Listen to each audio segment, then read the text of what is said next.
With Ted DiBiase Jr. on trial in connection to the largest embezzlement case in state history involving money meant for poor Mississippians. The heart of the case, jurors must decide whether DiBiase knowingly manipulated the system or whether he was manipulated by it. Prosecutors told the jury in opening statements this morning that the real villain in this investigation is John Davis, the former director of the State Department of Human Services, described as a lonely middle-aged man with no friends who became enamored with the, quote, quasi-celebrity DiBiase brothers. All right, everyone, we're gonna go through what's appearing online as of lately, which is the trial of Ted DiBiase Jr. Let's take a look at what's been going on as of this week. The fraud case involving former pro wrestler Ted DiBiase Jr. continued today in federal court. 16 WAPT's Kendall Jones joining us live outside the courthouse. Kendall, what happened there today? Live! Well, Megan, day 3 continued with more testimony and 2 new witnesses. Okay. He is accused of embezzling $2.9 million in federal welfare funds. Damn, 2.9 million, guys. 2.9 million. Who has 2.9 millions with them right now? Because he's embezzled that much. Funds through sham contracts, instead of using the funds to address inner city youth and identifying food pantries in North Mississippi. Today in federal court, David Barton returned for more questioning. Barton is the former director of internal audit at the Mississippi Department of Human Services. 2 more witnesses have been called this afternoon, Yeah, fair use. Yeah, fair use. So he embezzled $2.9 million. That is crazy. including Deborah List. She's the deputy director of the Office of Family Assistance through the U.S. Department of Health and Human Services.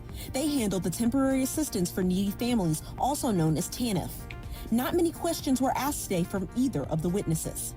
Former Department of Human Services Director John Davis could be asked to testify tomorrow. So, potential testification. Guilty Okay. to 5 counts of conspiracy and 13 counts of fraud against the government in Hinds County Circuit Court. Judge Adrian Wooten sentenced Davis to 32 years in state prison and ordered him to pay restitution. DiBiase has pleaded not guilty to multiple charges, including conspiracy, wire fraud, theft involving federal programs, and money laundering. Damn. That's a lot of charges. Court will resume tomorrow at 9. Live in Jackson, Kendall Jones, 16 WAPT News. Oh boy, that's crazy. So a former WWE star is in federal court accused of taking money meant for struggling families. And the wildest part isn't even the charges, it's all the texts that are apparently happening in court. One of them being, "I try to buy all your love," a nickname mashup, DiBiase. An entire courtroom basically asking, was this welfare scandal driven by fraud or obsession or both? Ted DiBiase Jr. is charged in connection to Mississippi's welfare scandal. DiBiase allegedly used millions of dollars from federal funds to buy a vehicle and a boat and for the down payment on a purchase of a house. And that money was supposed to be used for Mississippi's Temporary Assistance for Needy Families program. DiBiase's brother, former pro wrestler Brett DiBiase, has pleaded guilty to state and federal charges tied to the case. And outside the courtroom, Ted DiBiase Jr. said nothing. No statement, no pushback, just silence. Welcome back to the Tea Drop Strong Brew. No soft behavior. I'm Arrow, and today's we are breaking down what's happening in the Ted DiBiase Jr. federal trial in Mississippi. What's confirmed, what's alleged, and what the witnesses are saying, and why this case feels like a true crime documentary with a wrestling entrance theme. So here's the statement. This isn't just a wrestler in trouble clickbait type of situation. This is a case that is a spotlight on how easily public money can get rerouted and how personality, access, and influence can turn a safety net into a piggy bank. Ted DiBiase Jr. had pleaded not guilty and is presumed innocent. The government says his company received federal funds and the services weren't delivered as claimed, while the defense argues there's substantial video showing legitimate work. So today, what's the prosecution is presenting as of today? What the defense is countering with, and why the motion text apparently that is shaping the narrative. It's a little weird, but okay. This trial is tied to the Mississippi's broader welfare scandal, where investigators have said tens of millions in welfare funds were misspent over several years. Ted DiBiase Jr. is accused of receiving money through contracts tied to programs like temporary assistance for needy families, the kind of funds meant to help people keep the lights on, get stability, feed their kids. Local reporting has described the trial as potentially the first and maybe only criminal trial in this entire saga to reach a jury. Now that's important because for years, this story has been everyone pleads out, nobody really gets the full public breakdown. Now let's talk about the moment that went viral first. Ted DiBiase Jr. walking out after openly proceeding and not answering reporters at all. So let me bring that. You have anything to say today, Ted Jr.? Nope. How do you think the first day of trial went? Nothing. You take exception to the prosecutors calling you a greedy con man who manipulated people? Oh, damn. Okay.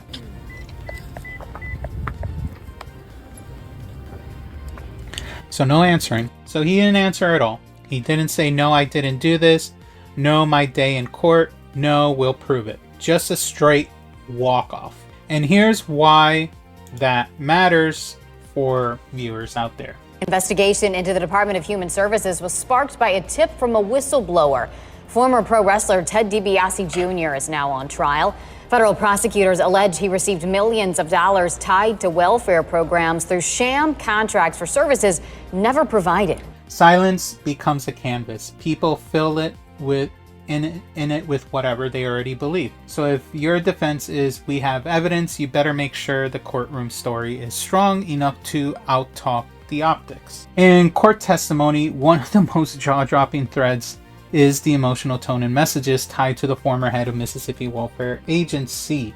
The first witness took the stand today in the federal fraud and embezzlement trial of former pro wrestler Ted DiBiase Jr. 16 WAPT's Ross Adams live at the federal courthouse tonight. And Ross, you were inside the courtroom today. What came out of today's proceedings? John Davis, he was right there. Prosecutors told the jury in opening statements this morning that the real villain in this investigation is John Davis, the former director of the State Department of Human Services, described as a lonely middle-aged man with no friends who became enamored with the, quote, quasi-celebrity DiBiase brothers, including Teddy DiBiase Jr., who allegedly embezzled some $2.9 million in Mississippi federal welfare funds. Who has pleaded guilty in the related matters and testified. His reporting described prosecutors showing messages where Davis talks about loneliness and love.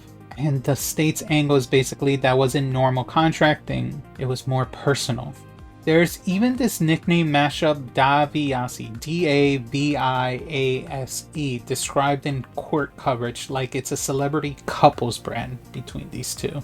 A prosecutor reportedly compared it to Bennifer in the questioning. Now, when a federal courtroom starts sounding like a celebrity relationship timeline, you already know the prosecution is trying to paint a motive, not just a money trail. Let's keep it clean and precise. Ted DiBiase Jr. faces federal charges including conspiracy.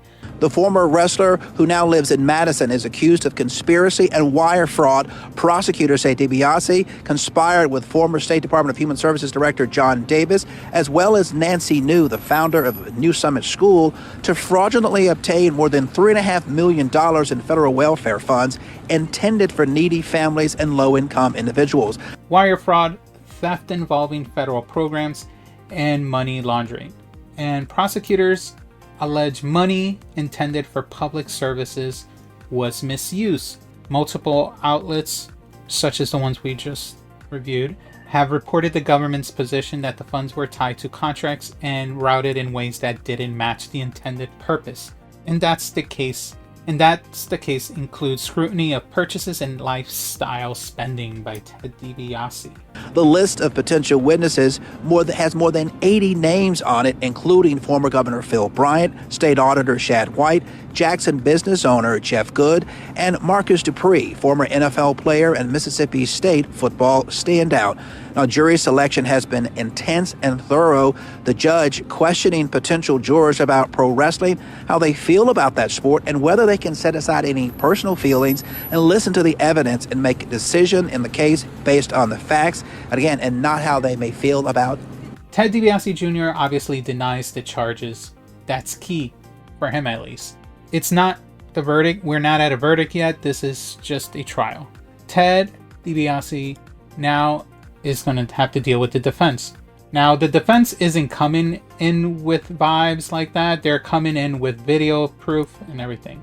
Reporting in this trial cycle notes that the defense pointing to dozens of hours of footage that they say shows DiBiase doing legitimate training sessions connected to the contracts in question. If the defense really has hours of training footage, then this trial becomes less did he do anything and more what exactly. Barton told the court that when he was hired in 2017, MDHS had significant deficiency in how it monitored spending. He also testified that a sub-grantee, the Mississippi Community Education Center, had serious bookkeeping problems, including more than $700,000 in spending with no documentation.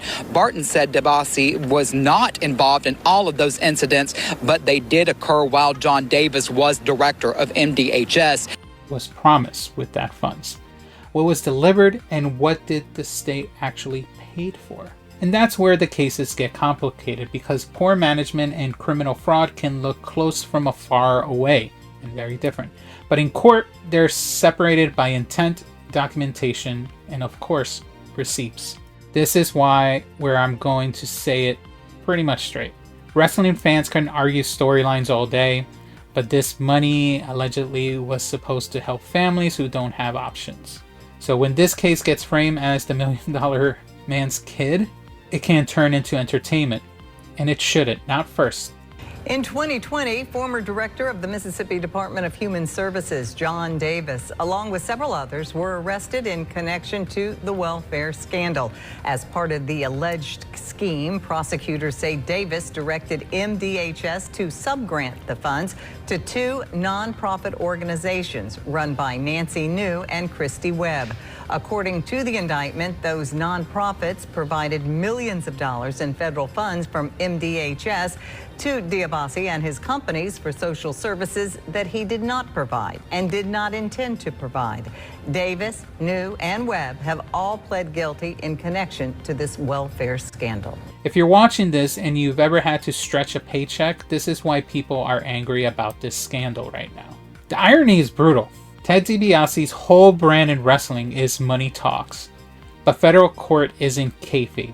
There's no refs, no ref bumps, no dusty finish, just paper trails and testimony. This is the one arena where your entrance music doesn't matter, only invoices do. Here are the next things that will decide how people remember this case. Tomorrow with Ted DiBiase Jr. on trial in connection to the largest embezzlement case in state history involving money meant for poor Mississippians. 3 on Your Side's Adarius McCormick has the key takeaways from today's proceedings.